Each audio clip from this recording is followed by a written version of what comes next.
প্রতিদিনের রান্নাবান্নার কাজটা আমিই করি, কিন্তু আজকে রান্নাবান্নার কাজ সম্পূর্ণ আপনাদের ভাইয়া করবে। হ্যালো এভরিওয়ান, কী অবস্থা সবার, কেমন আছেন?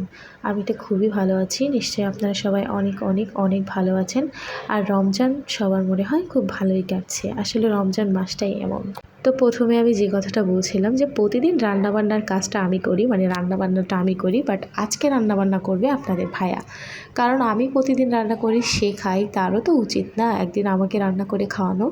এজন্য আজকে সে রান্না করবে আর আমাকে আমার ছেলেকে খাওয়াবে। তো তার আজকে রান্নার রেসিপিতে হলো খিচুড়ি, ছিল হাঁসের মাংস, আর ছিল ডিম পাড়া মুরগির মাংস। তো আমি তাকে শুধু হেল্পিং হ্যান্ড হিসেবে একটু সাহায্য করে দিচ্ছিলাম, আর সে কিন্তু রান্নাবান্না মাংস কোটা থেকে শুরু করে, মানে ঝাল পেঁয়াজ রসুন কোটা থেকে শুরু করে সবই কাজ সে করে। কিন্তু সে গ্যাসে রান্না করতে পারছিল না। সে আমাকে শুধু একটা কথাই বলছিল যে আমি মনে হয় মাটির চুলাতে একটু বেশি কমফোর্ট ফিল করি, মানে গ্যাসের চুলাতে সে একেবারে রান্না করতে পারে না আর কি। তো ওরা হাঁসের গোশত আর এখানে ছিল মুরগির গোশত। তো সে প্রথমে হাঁসের গোশতটা চড়াবে, এক সাইডে খিচুড়িটাকে বসিয়ে দিয়েছে, আর অন্য সাইডে এবার ওই যে হাঁসের মাংসটাকে বসিয়ে দিচ্ছে। আর আমি কিন্তু কাজ করছিলাম, সেই ফাঁকে ফাঁকে অল্প অল্প করে ভিডিও করে নিচ্ছিলাম। বাট সে, তার একটাই দোষ, সে রান্না করলে মোটে গ্যাসটা জোর দিতে চায় না আর তেল ইউজ করতে চায় না সে রান্নার মোটে। এটা তার সব থেকে বড় একটা সমস্যা।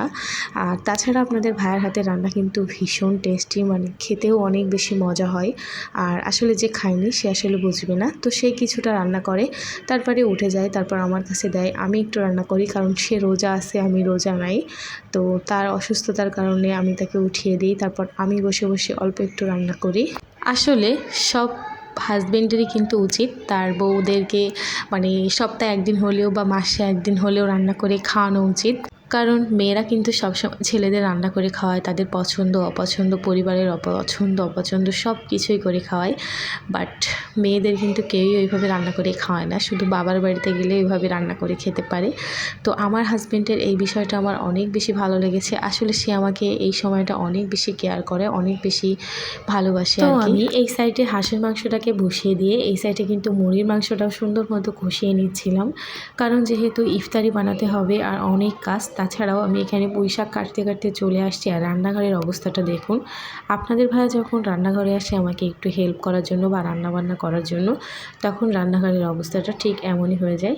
তারপর আমি এখানে মাংসটা হয়ে গেলে ছোলা ভোনাটা শুরু করে দিই, মানে একটার পর একটা আমি রান্না করতেই আসি, এদিকে ছোটাছুটি করে কাজও করতে আছি। কারণ যেহেতু ইফতারের সময় হয়ে এসেছে আর সে রোজা আছে, সব কিছুই তো আমাকেই গুছিয়ে দিতে হবে।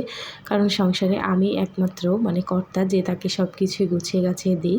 তারপর ছোলা ভোনা হয়ে গেলে আমি এখানে শাকটাকেও বসিয়ে দিই, আর সব কিছু রেডি করে নিয়ে আমি সব কিছু পরিষ্কার করে আপনাদের ভাইয়াকে বলি একটু ইফতারটা রেডি করতে। তো সে ঘরে চলে যায় ছেলেকে নিয়ে, আর এদিকে আমি মাংসটাকে আর তরকারিটাকে নামিয়ে সব কিছু রেডি করে আমিও চলে যাই ঘরে। তারপর তারা এখানে বসে ইফতার করছিল। আর আমার এই টাইমটা দেখতে ভীষণই ভালো লাগে। তারা যখন শান্তি সহকারে, তৃপ্তি সহকারে খায়, তখন আমার খুবই ভালো লাগে। তো আজকের ভিডিওটা এই পর্যন্তই। আমার ভিডিওটা যদি ভালো লাগে তাহলে কিন্তু লাইক কমেন্ট শেয়ার অবশ্যই করবেন। আর আপনারা ভালো থাকবেন, সুস্থ থাকবেন। দেখা হবে নেক্সট একটা ভিডিওতে। তো আল্লাহ হাফেজ সবাইকে, আসসালামু আলাইকুম।